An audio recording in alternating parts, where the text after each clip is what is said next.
entonces vamos agrandando ya el óvalo donde vamos avanzando, lógicamente, los seminarios. Ya estamos ya en el seminario número 7.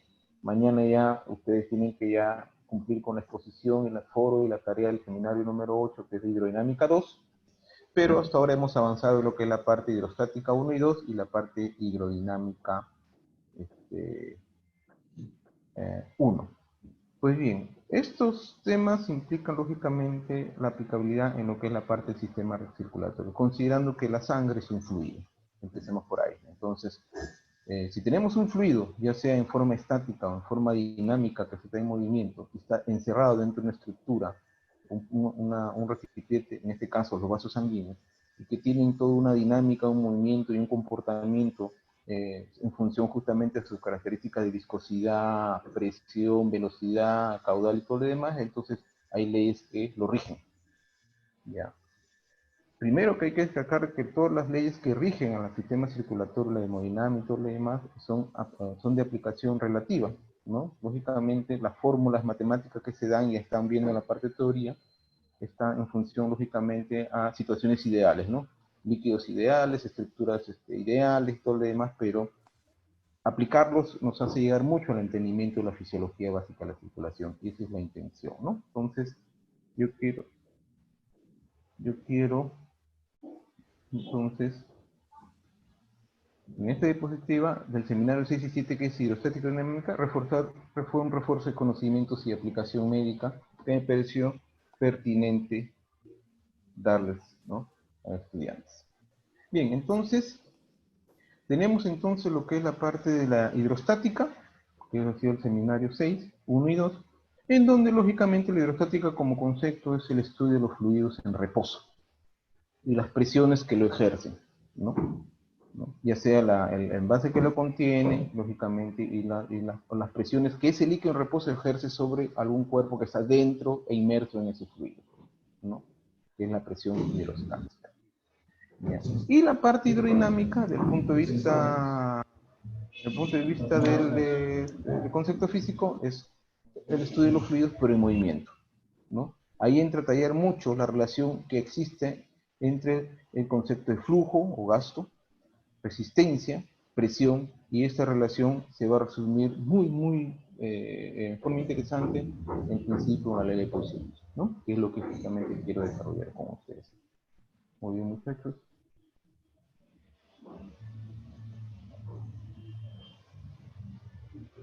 Entonces, si queremos iniciar el entendimiento del sistema circulatorio, tenemos que entender también de que el sistema circulatorio tiene una anatomía básica, ¿no? Entonces, tenemos un sistema circulatorio especial, lógicamente, en función a que es el sistema circulatorio, al ser nosotros en la escala zoológica, dentro de los mamíferos, los animales con mayor desarrollo y complejidad, el sistema circulatorio en el cuerpo humano es doble, completa y cerrada. Doble porque tiene una circulación que no se junta, ¿no? Una circulación izquierdo-derecho, o mayor o menor, o de alguna manera arterial o venosa. Completa, porque llega desde la bomba hasta la circulación, y cerrada, porque no se une ni una de las dos circulaciones que participan, ¿no? Entonces, esta es la estructura, un esquema básica de la anatomía del sistema circulatorio, en donde tenemos las cavidades izquierdas, la parte izquierda, que es la que va a transportar lo que es la parte de la sangre arterial, que es la oxigenada, y lógicamente la parte del corazón derecho, aurícula y ventrículo izquierda, que se encarga de hacer circular y bombear y oxigenar la sangre venosa o la no oxigenada. Bien, entonces, y al hacer dos circulaciones que están en coordinación, tiene sus características anatómicas diferentes, ¿no? Entonces, ya, tenemos que la parte arterial tiene, desde el punto de vista histológico, unas estructuras tubulares que tienen una musculatura lisa, y cuando vimos la parte de músculo, la parte de lo que es de biodinámica y biomecánica, la musculatura lisa es de tipo autónoma, o sea, se rige bajo lo que es el sistema autonómico, el sistema vegetativo, ¿ya? Y y en la parte venosa, que es más que todo una enfermedad que carece, es muy escasa en una musculatura, pero tiene válvulas. Entonces, esas son las dos grandes diferencias. La parte arterial muscular y la parte venosa no muscular, pero con válvulas para lograr el sistema, el retorno venoso.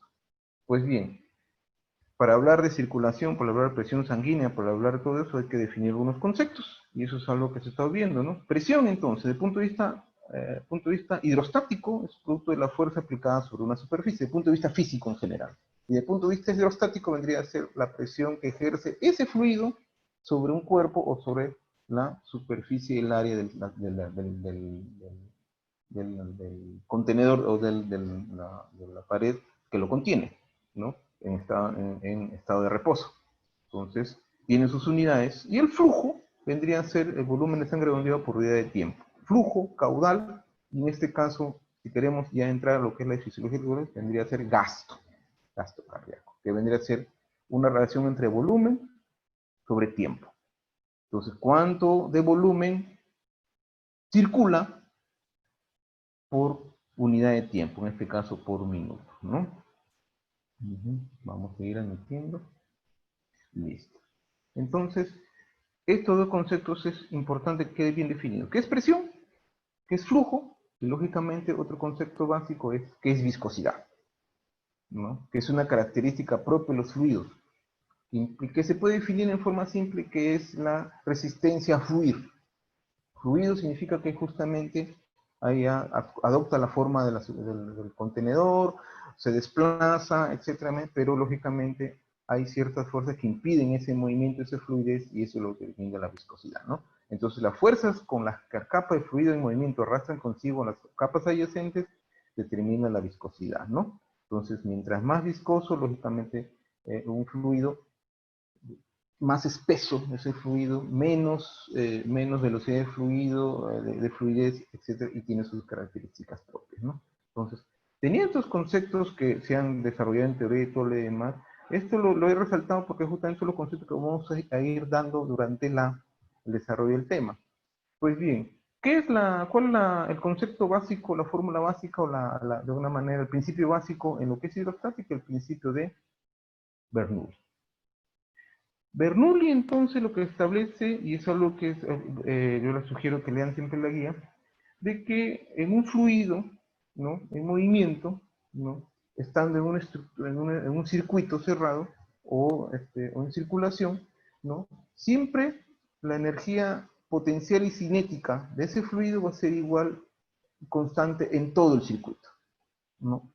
Y decir que la energía de presión, la energía cinética y la energía potencial en el punto 1 va a ser igual en el punto 2 a nivel de todo el circuito, no importa la forma y todo lo demás, pero va a haber algunas variaciones, pero la energía va a mantener igual. Esto condiciona de que justamente hay una relación matemática en que, ¿no?, a un mismo caudal, o sea, al mismo volumen, y se reduce de alguna manera la luz del tubo y aumenta la velocidad, la presión va a disminuir.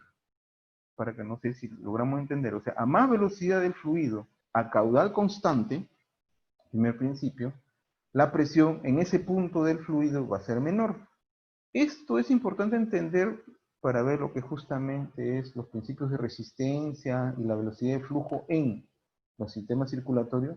Hay que considerar que el sistema circulatorio tiene grandes vasos y la parte de arteriolas y capilares. Tengan en cuenta que los diámetros son diferentes, la velocidad de caudal es diferente en esos puntos, justamente basada en el principio de Bernoulli y lógicamente la ley de Poiseuille. Entonces eso es lo que quiero destacar. Entonces, esto también nos va a hacer entender una situación que tal vez no tenga nada de fisiología, en la parte de fisiología, pero es práctico para entender, por ejemplo, la parte de por qué vuelan los aviones, ¿no? Esta es la estructura de un ala, por ejemplo, que es algo que se explica siempre. El viento es un fluido, lo que considerado como un fluido también, y lógicamente esto implica de que el ala en su corte transversal va a tener una joroba, una jiba, que va a dar mayor longitud en la parte de arriba que en la parte de abajo. Entonces el fluido tiene que recorrer esta distancia que es mayor, igual que el fluido de abajo, pero en el mismo tiempo.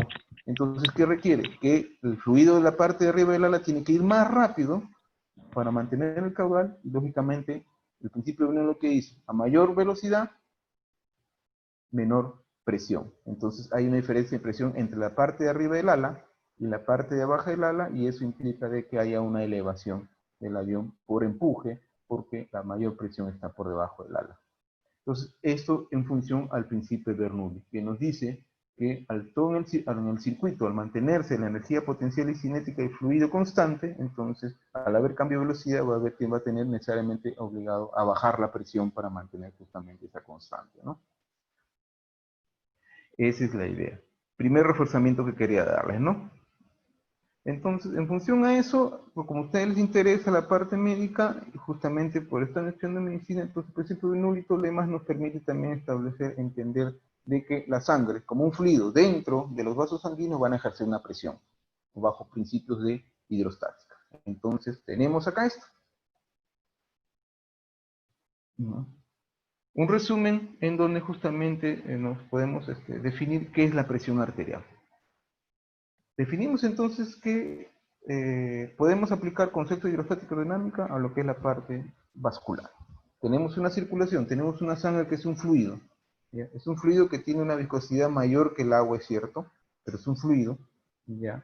Una viscosidad determinada por el hematocrito, o sea, el hematocrito es la cantidad de glóbulos rojos por unidad de volumen en la sangre, que en este caso es un promedio de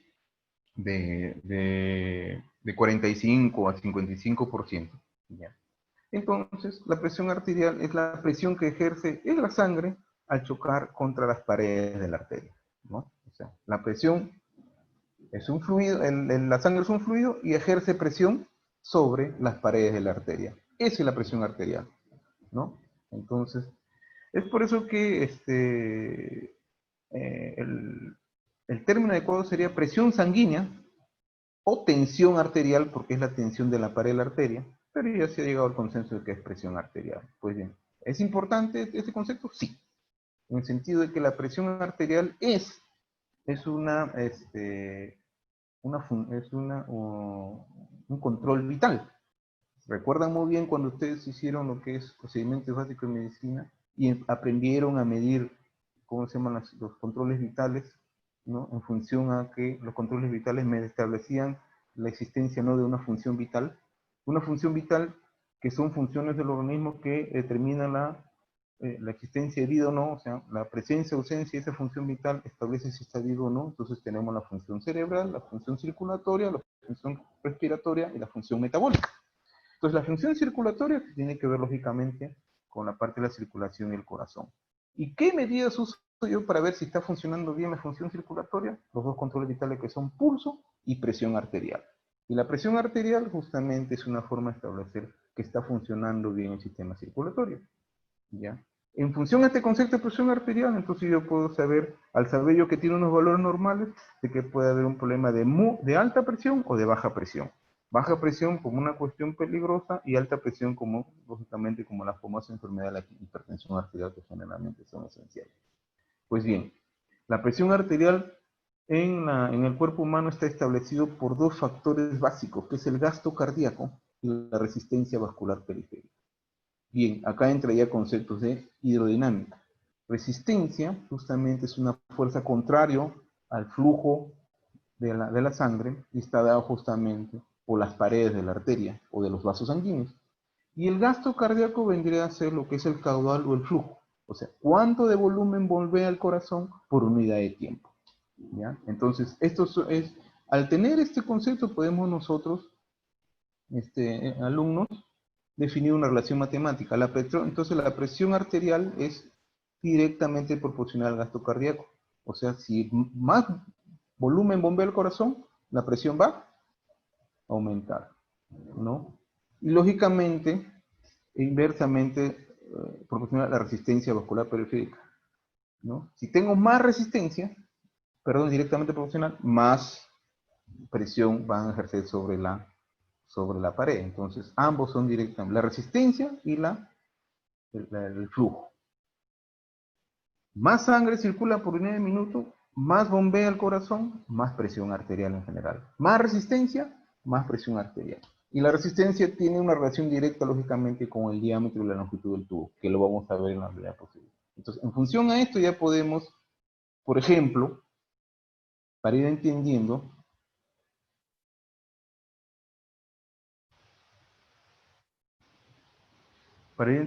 de que un factor importante para el mantenimiento, al aumento, la dimensión de la presión arterial es el volumen sanguíneo. Y por concepto general, y es algo que ustedes estoy seguro saben que el volumen sanguíneo es un promedio de 5 litros en general, ¿no? Estamos hablando más o menos de 70, 90 mililitros por inyección que bota el ventrículo izquierdo, entonces tenemos unos 5 litros circulando. ¿Qué pasa si ese 5 litros va disminuyendo? ¿No? La volemia va disminuyendo. Ejemplo, una gran hemorragia, ¿no? Un sangrado, lógicamente, que es el principal, una deshidratación severa, etcétera, etcétera. Entonces, el factor gasto cardíaco se disminuye. El volumen de sangre disminuye, entonces la presión por contaminación va a bajar, porque está dentro de lo que es la parte del factor que condiciona la presión arterial. Gasto cardíaco o resistencia vascular periférica. Bien. Y esa presión arterial tiene sus modificantes. ¿Ya? Es decir, la presión arterial no es constante, tiene ligeras variaciones y también hay factores que lo van a alterar y que van a ser a veces causa de enfermedad. Pero si hablamos de situaciones no modificables, la edad es un factor. En niños neonatos la presión normal es mucho menor en sus valores normales que de un adulto y que de un anciano, ¿ya? Lógicamente en el anciano ya entra mucho que ver la parte de la aterosclerosis. Lamentablemente por el tipo de dieta y todo lo demás, ya va a haber un endurecimiento de las arterias con la edad en función justamente de la placa ateromatosa y eso va a aumentar la resistencia vascular periférica y va a aumentar la presión. El sexo, está visto que el sexo masculino tiene predominancia de tener un valor de presión arterial un poco mayor. Y lo que es emoción, posición, ejercicios, clima y todo lo demás, altura, todo lo demás son factores ambientales. Lógicamente también hay factores que modifican, que son de tipo modificables, ¿no? Por ejemplo, la obesidad, por ejemplo, el tabaquismo, por ejemplo, la diabetes y otras cuestiones que generan una alteración de la presión arterial. Pero esto desde el punto de vista clínico, ¿no? La idea con esto es que entiendan que la presión arterial es justamente la fuerza, la presión que ejerce la sangre sobre las arterias y dependen del gasto cardíaco y la resistencia vascular periférica. Puntual, importancia.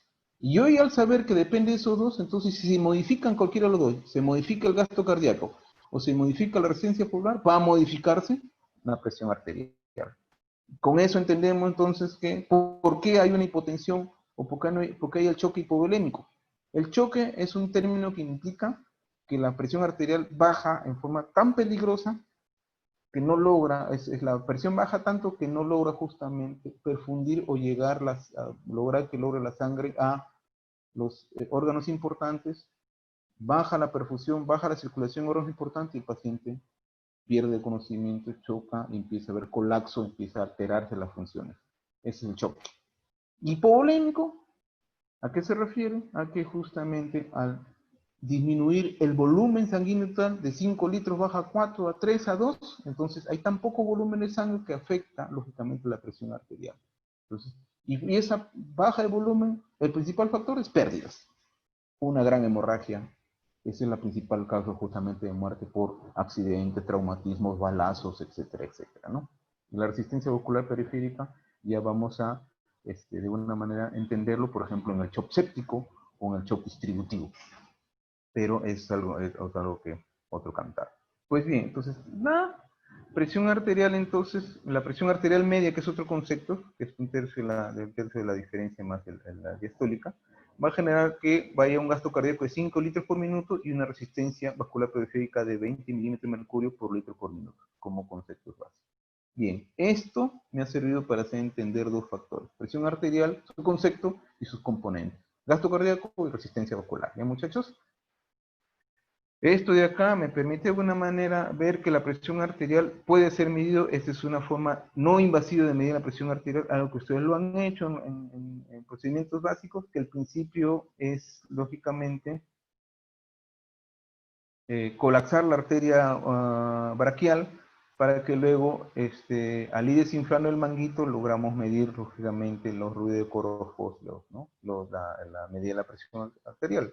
Se puede medir la presión arterial en la muñeca, en el brazo, el muslo, ¿no? Donde hay una arteria palpable. Lógicamente, aquí tengo que dar a entender que si el paciente está echado, no hay ningún problema, porque el punto de referencia es a nivel de altura del corazón. Pero yo no voy a tener el mismo valor si yo lo mido en el brazo y en la pierna en un paciente de pie, porque hay que considerar la columna de líquido que hay entre el corazón y el lugar donde estoy midiendo la presión arterial, ¿no? Eso es algo que quería explicar justamente con este gráfico. Pues bien, si tenemos una medida de presión arterial, entonces hay que saber que hay valores normales y hay que saber que saliendo de esos valores normales hay una hipotensión por debajo del valor normal y hay una hipertensión, que es un problema ya de enfermedad que es bastante común. ¿Quién no tiene un familiar con hipertensión? ¿Quién es más? Yo le soy sincero,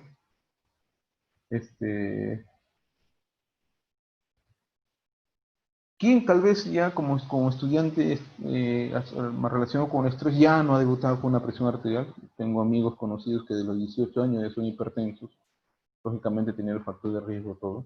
Pero la hipertensión arterial ya es una enfermedad tan frecuente que ya está considerada como un problema de salud pública, en el sentido de que es tan frecuente y genera tanto daño porque genera cardiopatía, genera problemas renales. Es más, la gran mayoría de pacientes que están en diálisis por daño en el riñón, la causa principal de ese daño al riñón es por presión alta o por diabetes. Entonces, ese es un asunto ya que preocupa al Estado como una estrategia de salud. Entonces, la hipertensión arterial ya es una enfermedad, ¿no?, degenerativa propia ya de estos tiempos, en función, lógicamente, ha asociado mucho a cambios en los hábitos, estilo de vida saludables, ¿no? Entonces, mucho tiene que ver la hipertensión con la obesidad, con el tabaquismo, con el alcohol, diabetes, etcétera, etcétera, cosa que es bien frecuente también. Cuando yo era estudiante, así como una cuestión, pero me gusta ser siempre anecdótico en mis historias, estamos hablando año 92, 93, estamos hablando ya de más de 20 años, ¿no? Entonces, el Perú todavía era un país en donde nos predominaban más que todas las enfermedades infectocontagiosas. Nos preparaban más para saber lo que era malaria, tuberculosis, lo que era la parte de enfermedades, neumonía y todo lo demás. Y la parte de diabetes, hipertensión, todo que existía, era un asunto más que todo, y cáncer más que todo, era un asunto que veíamos en países de desarrollo donde ellos, al haber superado ya las enfermedades infecciosas, empezaban a tener enfermedades ya propios de una población vieja o una población con hábitos no saludables. Estados Unidos se caracteriza por tener un problema de obesidad, ¿no? Unos hábitos de dieta bastante chatarra, entonces eso es bueno. Pero cosa que ya con la globalización llegó al Perú, ¿ya? En mis épocas no había McDonald's, no había los Kentucky, no había todo eso, lógicamente todas esas redes de comida ya han llegado aquí, y lógicamente esta generación está pagando eso, ¿no? Entonces, es como una cuestión anecdótica. Bien, muchachos. Entonces, esto de acá, por ejemplo, que es la HA, es la Asociación Americana del Corazón, ¿no? En donde son los que definen lógicamente los parámetros. O sea, no es que yo diga, no, esa presión es alta porque sí, porque se me ocurre.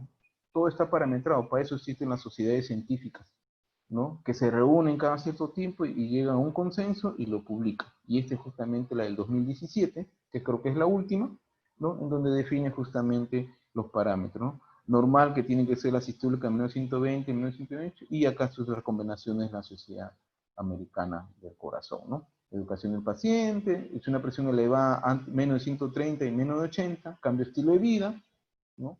Y alta, o sea, una hipertensión grado 1, que está entre 130 y 139, o a menos de 90 de diastólica, cambio de estilo de vida y ya aplicar ciertos fármacos antihipertensivos.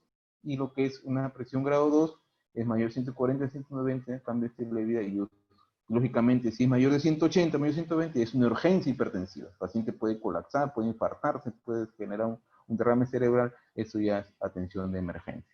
Esto está definido, lógicamente, en la hipertensión. ¿Ven lo importante que es el conocimiento de la hipertensión y la dinámica de lo que es la formación de la presión?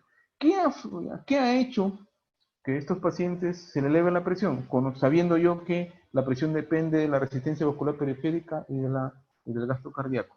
Pues bien, lamentablemente, pues, la causa de una hipertensión, la gran mayoría lo llamamos de tipo esencial, es decir, no tiene una causa definida. Tiene volemia, por ahí sí la resistencia vascular aumentada por una cuestión de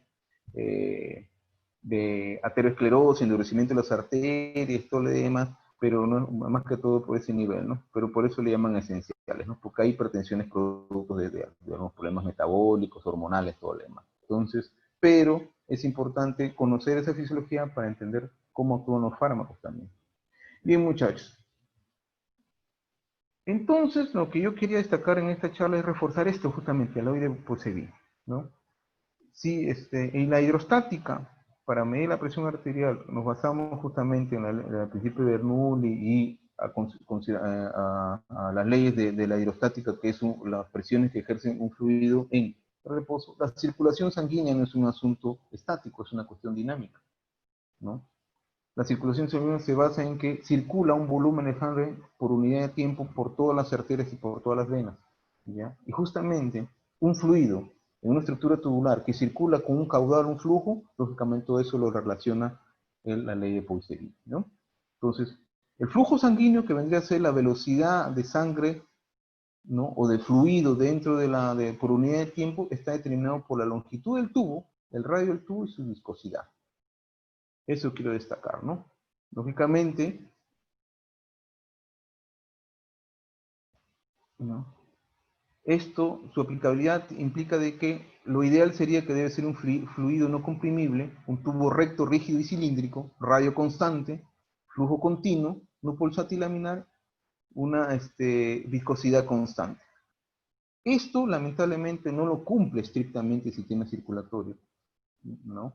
No es las arterias no son un tubo recto, rígido y cilíndrico, se dividen, tienen bastante anchos y es elástico.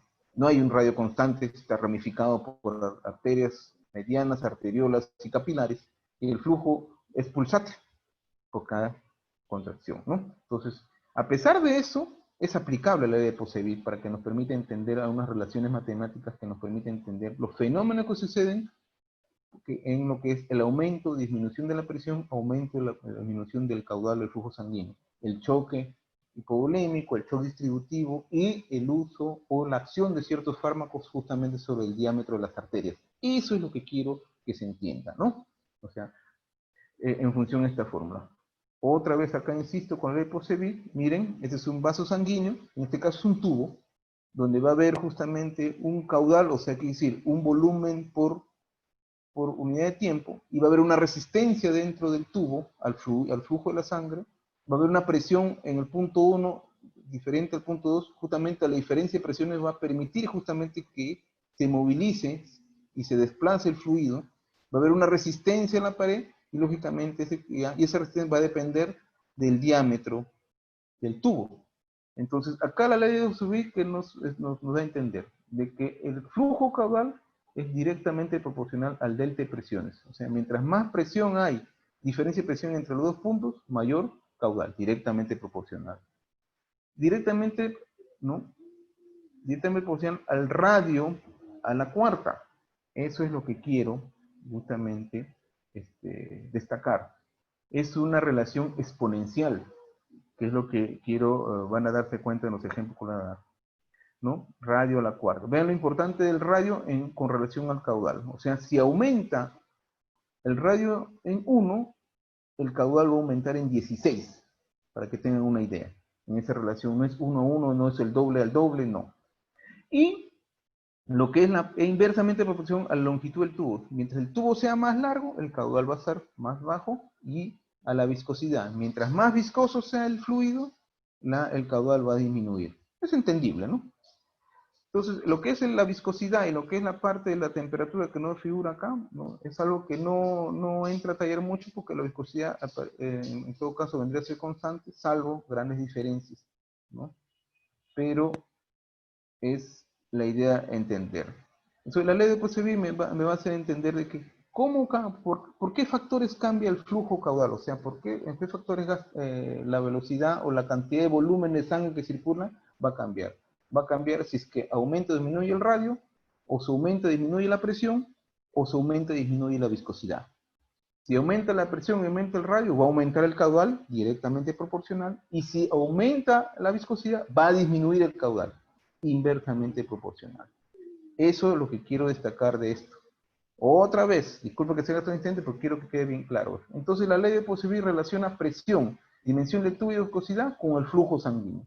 El flujo sanguíneo entonces va a estar influenciado si hay cambios en estos parámetros, y eso lo explica, lo relaciona la ley de Poiseuille. Y acá, en esta figurita muy interesante, justamente va a resaltarlo, ¿no? Ya. Entonces, el flujo, ya, el flujo, o sea, el flujo sanguíneo, es directamente proporcional a la diferencia de presiones. Mientras más presión hay en el punto A y diferencia con el punto B, mientras más diferencia de presión hay, más flujo va. Es entendible, ¿no? Mientras más fuerte soplo, más fluido va a correr. El flujo es inversamente proporcional a la longitud del tubo. Mientras más largo sea el tubo, a la misma presión, a la misma viscosidad, al mismo radio, menos flujo sanguíneo va a haber, o menos fluido. Varía proporcionalmente a la cuarta potencia del radio. O sea, si el radio aumenta en 1, el caudal va a aumentar en 16. Eso es lo que quiero destacar en la parte justamente del radio, ¿no? Y el flujo resulta inversamente proporcional a la viscosidad. Mientras más viscoso el fluido, menos flujo va a circular. Creo que está claro esto, y eso lo debemos gracias a la ley de Poiseuille. Esta es la vedette del tema de hidrodinámica, que lo voy a insistir mucho también cuando haga la teoría. Pues bien, si se ha entendido esto, entonces vamos a, lógicamente, entender estos dos ejemplos, que es justamente lo que quería destacar. ¿Ya? Bien, muchachos. Tenemos entonces un vaso sanguíneo y tenemos un fluido, un flujo sanguíneo que circula. Entonces, si la presión en el punto 1 y la presión en el punto 2 son diferentes, que es lo normal, va a haber circulación de sangre. Y ese tubo va a tener una resistencia. Mientras más largo el tubo, más resistente, y mientras más angosto el tubo o el vaso sanguíneo, más resistencia. Eso es lo que nos explica la ley de Poiseuille, ¿no? Este flujo sanguíneo, entonces, no es constante en toda la circulación. A nivel del corazón bombea, ¿no? A casi 70 mililitros por eyección, ¿no? Pero a nivel de las arteriolas y los capilares, el volumen es muchísimo menos y es lento la velocidad del caudal, ¿no? A pesar de que son tubos muy delgados. ¿Ya? El doctor me dice, si el tubo es tan delgado y supuestamente, ¿cómo se llama? La resistencia debe ser mayor, ¿por qué el flujo caudal disminuye? Debería aumentar. Entonces es un asunto de que la resistencia a nivel arterial es de tipo paralelo. Y la suma de todos los diámetros de cada arteria es muchísimo más amplio que la suma de la aorta. Por eso que la resistencia al final real disminuye a nivel de los capilares, ¿no? Entonces, para entender eso, quiero justamente dar este ejemplo. Seguimos con la ley de Poiseuille, seguimos justamente entendiendo, queremos entender la importancia del radio de las arterias para lo que es la parte de la presión y la circulación del flujo sanguíneo. ¿Por qué es importante que se mantenga un flujo de sangre? Porque justamente al llegar la sangre a donde debería llegar los tejidos, está llevando el oxígeno, está llevando los nutrientes, está llevando vida al tejido. Si le llega poco sangre a ese tejido, va a generar hipoxia, va a generar desnutrición, va a generar daño y muerte. Entonces, vean lo importante de la circulación, y que la tubería de la circulación esté óptima y permita llegar la sangre adecuadamente. Y miren, ¿eh? Esto, por ejemplo, para entender, por ejemplo, la parte de los infartos y la relación que hay con respecto al diámetro. Por ejemplo, una pequeña cantidad de oclusión de la arteria puede tener un sorprendente gran efecto. Miren esto de interesante. Por ejemplo, tenemos una arteria sana, alguien joven, adolescente, come solamente verduras, poca grasa, entonces él tiene limpiecitos sus arterias y la oclusión es 0%. Y la presión normal de 120 mililitros permite un caudal de 100 centímetros cúbicos por minuto. Entonces, a 120 milímetros de mercurio circula 100 centímetros cúbicos por minuto, porque tenemos una arteria sana que circula adecuadamente. No hay nada que lo altere. Así está. Esto es lo normal, ese es un joven sano que de una manera no está alterado. ¿Qué pasa? Y empieza ya a conocer las fast food, empieza a agregarle una grasa poliinsaturada a su dieta, poco ejercicio, empieza a ser sedentario, etcétera, etcétera, empieza a llenarse de ateroma sus arterias. Entonces, ese muchacho que tenía la arteria sana ha ocluido el diámetro de sus arterias en 20%. Si medía 1 centímetro, ahora mide 0,8 milímetros. Entonces, eso va a condicionar, como es una relación exponencial, de que disminuye de 100 centímetros cúbicos a 41 centímetros cúbicos por minuto, el flujo. Menos de la mitad está circulando ahora porque se obstruyó el 20% de su diámetro. Y para restaurar el volumen, para que llegue nuevamente a 100, necesitaríamos aumentar la presión en 293 milímetros de mercurio, cosa que no se logra. Entonces, ¿qué tiene que haber? Baja perfusión. Imagínense que a pesar de eso, como el cuerpo es resistente, todo sigue con los mismos años, pasan los años, aumenta su perímetro abdominal, se hace obeso, sigue comiendo su comida chatarra y sus arterias se obstruyen el 50%. Ese 50% implica de que ya miren, de 100 centímetros cúbicos por minuto que circulaba una arteria sana, ahora ha disminuido a 6,3 centímetros cúbicos. Es exponencial. Ha disminuido la mitad del radio, pero no ha disminuido la mitad del caudal, a 16 veces menos. Y para que restaurar la presión, para que se logre un flujo así, tiene que aumentar la presión 1920 milímetros de mercurio. Imposible, ¿sí o no? Entonces, ¿qué queda? Que el caudal disminuye. El flujo sanguíneo, el gasto cardíaco disminuye. ¿Qué pasa si llega a 80%? Sí, imagina que si sean sus coronarias, 0,16, menos de 1 centímetro cúbico por minuto y 75.000 milímetros de mercurio sanitario. Imposible. ¿Qué pasa? No llega a circulación. Ese tejido que dependía de esta arteria muere, infartos cerebrales, infartos cardíacos, etcétera, etcétera. Solo un 20% de la oclusión significa que se lleva 80% de menos del valor del flujo.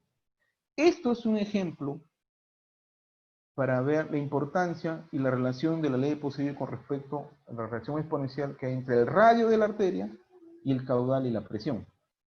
Eso es algo muy, muy ilustrativo que quería demostrarles, muchachos, ¿no? Entonces, vean lo importante que es mantener sanas y limpias las arterias para mantener el caudal sanguíneo y para mantener la presión adecuada, ¿no? Aquí quiero, lógicamente, resaltar nuevamente esto, la ley de Poiseuille, ¿eh? Como le digo, es la vedette. El flujo caudal depende de la diferencia de presiones y el radio al cuadrado. Imagínense acá, este esquema. Supóngase que el caudal original es de 100 centímetros cúbicos por segundo, por este tubito, por esta arteria. ¿Ya? Si aumenta el doble la longitud, o sea, si el tubo, la longitud aumenta al doble, en vez de 1 pasa a 2, ¿no? Entonces disminuye a la mitad el caudal. Inversamente proporcional, pero aritmético, ¿no? O sea, el doble de longitud, la mitad del caudal del gasto cardíaco. El doble de la viscosidad, o sea, todo se mantiene igual, pero si en vez de ser la viscosidad 1 aumenta a 2, entonces el flujo disminuye a 50. También es inversamente proporcional y aritmético, ¿no? Que quiere decir que aumentó el doble, disminuyó a la mitad. Pero ¿qué? Y a la presión, o sea, la diferencia de presión que es directamente proporcional, muchachos. Entonces, imagínense esto, doble de presión va a aumentar el doble del caudal. Era 100, ahora está 200 centímetros cúbicos. Bien, esta es una relación aritmética de inversamente proporcional y directamente proporcional. Pero ¿qué pasa con el radio? Que quiero destacar. El radio, entonces, ¿qué es esto? Si aumenta el doble del radio, ¿ya? Miren, ¿va a aumentar el doble el caudal? O sea, ¿va a ser 200 como la presión? No, miren, 1600 centímetros cúbicos por segundo. 16 veces lo que era el volumen original, solamente aumentando el doble del radio del tubo. Por eso es radio a la cuarta. Esto quiero destacar, para que entiendan la gran importancia de los pequeños cambios en el radio de las arterias que influencian en la presión arterial, en el gasto cardíaco, ¿ya? Y eso justamente es para que entiendan la importancia de ciertos fármacos, que justamente cuál es su función: dilatar o contraer las arterias, vasodilatación o vasoconstricción. Y eso es suficiente para generar un gran cambio en la presión arterial, ¿no? Entonces,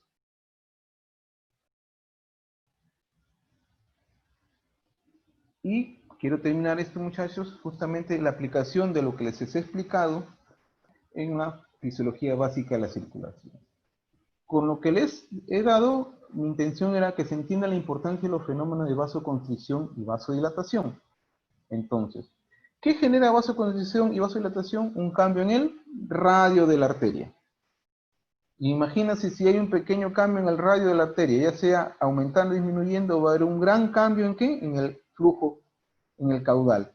Y al haber un gran cambio en el flujo caudal, va a haber un cambio en la presión arterial, porque la presión arterial depende del gasto cardíaco por la resistencia vascular periférica. Y al aumentar, disminuir el radio del vaso, va a generar mayor resistencia vascular y menos caudal. Y va a disminuir o aumentar la presión, ¿no?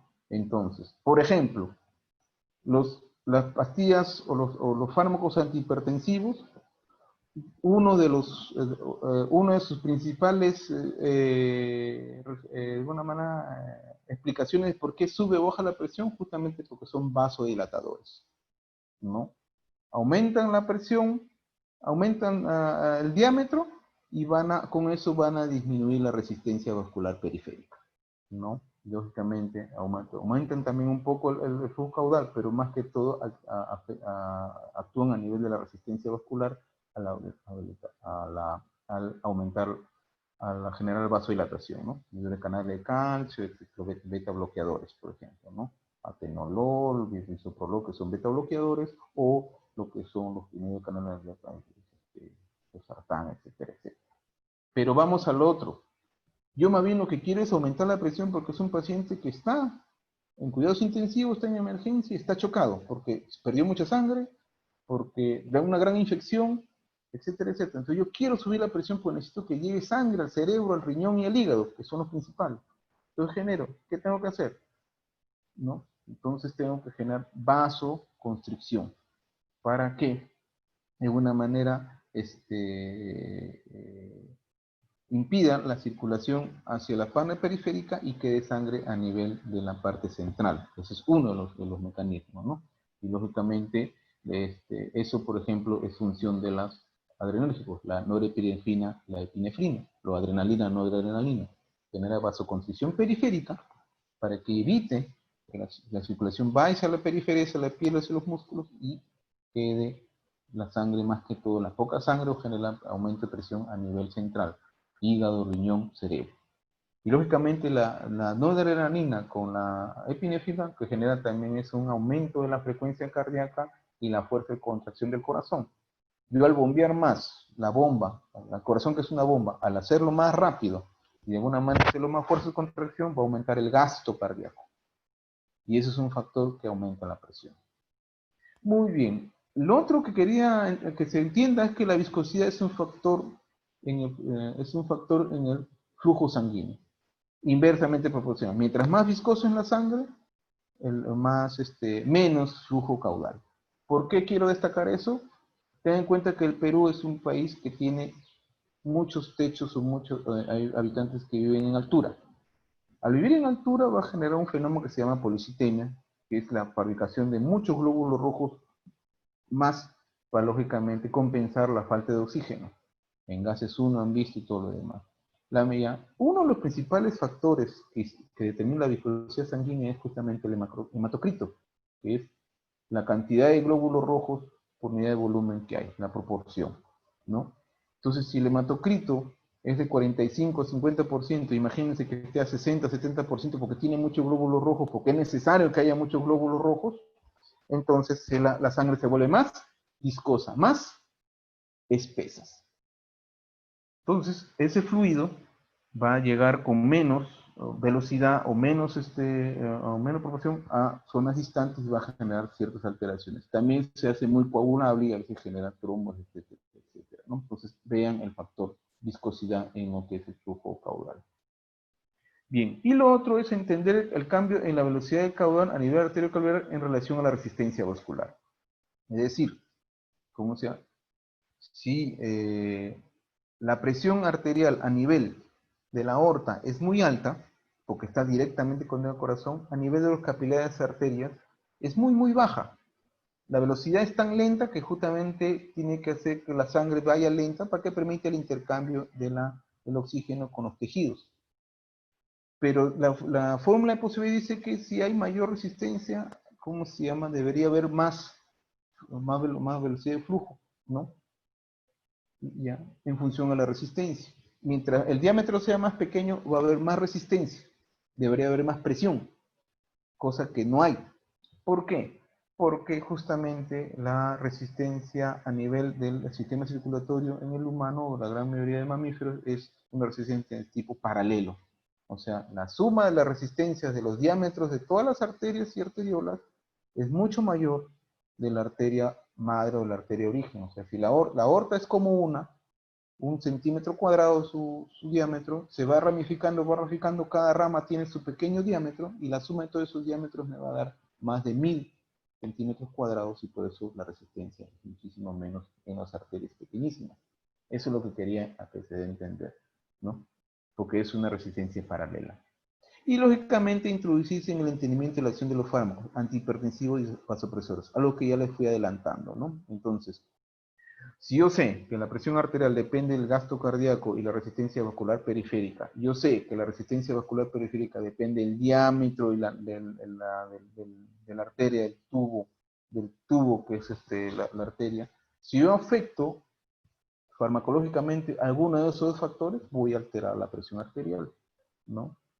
Entonces, por ejemplo, si quiero yo bajar la presión disminuyendo, afectando el gasto cardíaco, entonces inicialmente antes se daba diuréticos, o sea, lo hago orinar mucho al paciente, tipo la furosemida, la hidroxicloroquina, perdón, una hidroclorotiazida, y esos son diuréticos. Y al hacer unos diuréticos van a disminuir el volumen sanguíneo en forma sutil y van a disminuir el gasto cardíaco. Por eso. Y lo otro son, por ejemplo, los hipertensivos que alteran la resistencia, aumentando o disminuyendo el diámetro de las arterias, vasodilatadores. Los vasopresores son fármacos como la epinefrina, norepinefrina, ¿no? La dopamina, por ejemplo, que se usa mucho en cuidados intensivos, es para lograr justamente una vasoconstricción periférica y un aumento de la fuerza del corazón para aumentar la presión. Lógicamente eso asociado también con expansores de volumen, que le llaman, es decir, los sueros, la poligelina, la sangre que se administra para que haya más volumen dentro del sistema circulatorio para que aumente la presión. Eso para ayudar en lo que es la parte del gasto cardíaco.